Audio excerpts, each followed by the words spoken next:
Baiklah, pada pertemuan kedua mengenai materi konfigurasi elektron ini, kita akan membahas mengenai konfigurasi elektronnya sendiri. Nah, di sini contohnya adalah pada 6C, itu konfigurasi elektronnya adalah 1s2, 2s2, dan 2p2. Untuk menulis konfigurasi elektron sendiri, itu mulai dari energi tingkat yang paling rendah, yaitu adalah dari 1s2, seperti gambar ya, seterusnya 2s2, selanjutnya 2p6, 3s2, 3p6, dan seterusnya. Untuk contoh yang kedua dan ketiga juga seperti itu cara membuat konfigurasi elektronnya. Boleh dilihat dari energi tingkat yang rendah sampai yang seterusnya.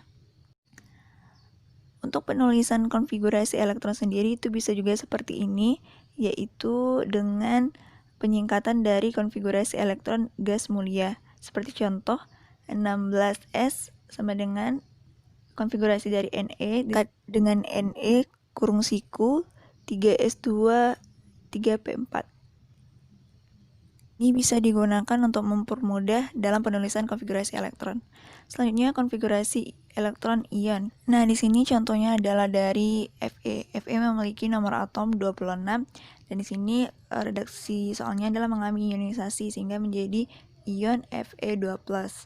Nah, untuk konfigurasi dari Fe ion 2+ ini itu nanti akan terjadi pengurangan pada elektron pada kulit terluar karena di sini mengalami ionisasi dan itu ion 2+.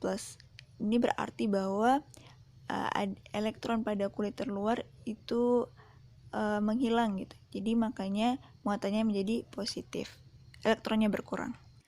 Sedangkan jika seandainya ionnya itu adalah ion negatif, maka di sana muatannya negatif itu menunjukkan bertambahnya elektron di sana. Maka pada contoh itu adalah 17 Cl-. Jadi pada konfigurasi Cl sendiri nanti akan bertambah 1 elektron pada kulit terluarnya.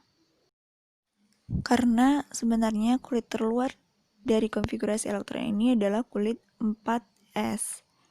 Walaupun dalam penulisan konfigurasi elektron 4s lebih dulu daripada 3D, tapi untuk nilai kulitnya atau angka kulit terluarnya itu adalah 4s. Jadi pengurangan elektron terjadi pada kulit 4s karena kulit 4s adalah kulit terluar. Nah, selanjutnya itu mengenai aturan Hahn.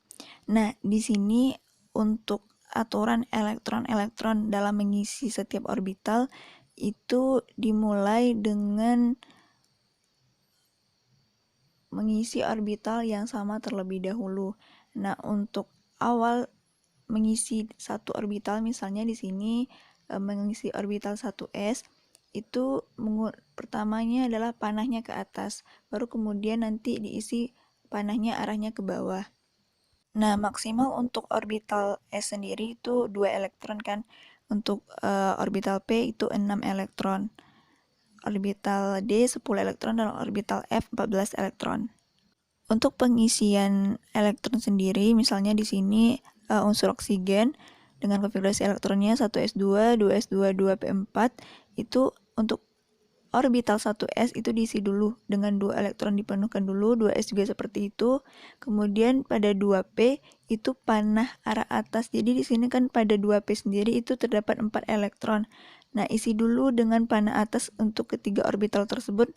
Nanti untuk sisa yang terakhir itu 1 diisi pada awal orbital 2p.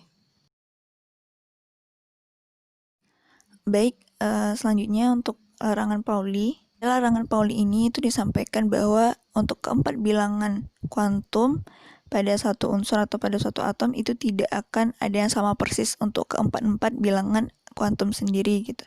Jika nanti ada kesamaan antara bilangan kuantum N, L, dan M, itu untuk nilai S, bilangan kuantum S itu kemungkinan tidak ada yang sama gitu. Jadi untuk bilangan kuantum keempat-empatnya tidak ada yang sama persis. Maka di sini sebagai contoh itu ada unsur 15X dengan konfigurasi 1s2, 2s2, 2p6, 3s2 dan 3p3.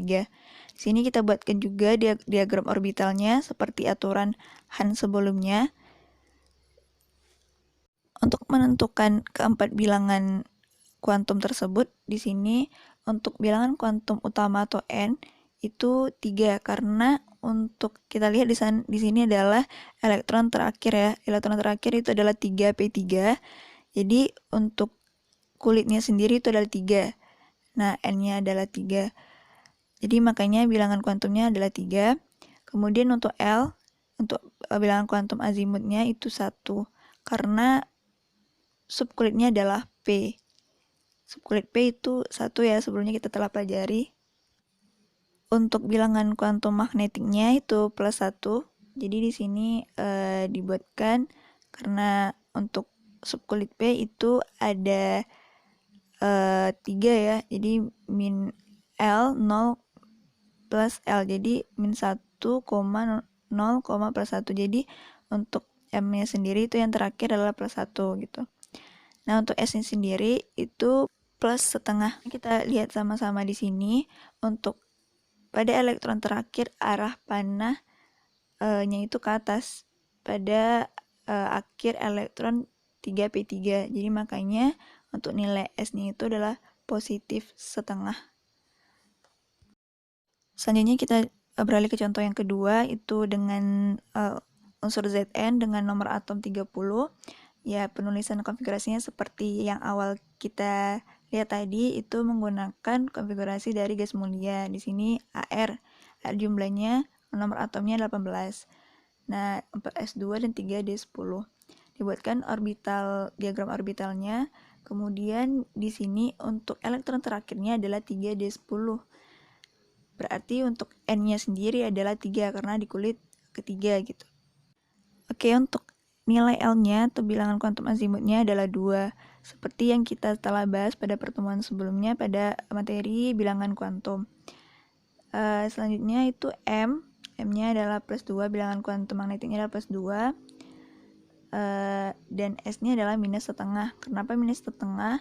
Karena untuk terakhir diisi itu arah panahnya itu ke bawah ya. Jadi untuk pengisian elektron terakhir pada orbital 3d10 ini itu panahnya ke bawah kan. Maka nilai S-nya menjadi negatif. Terima kasih. Sekian materi kita pada pertemuan kali ini. Agar Anda lebih pahamnya lagi, silakan kerjakan tugas.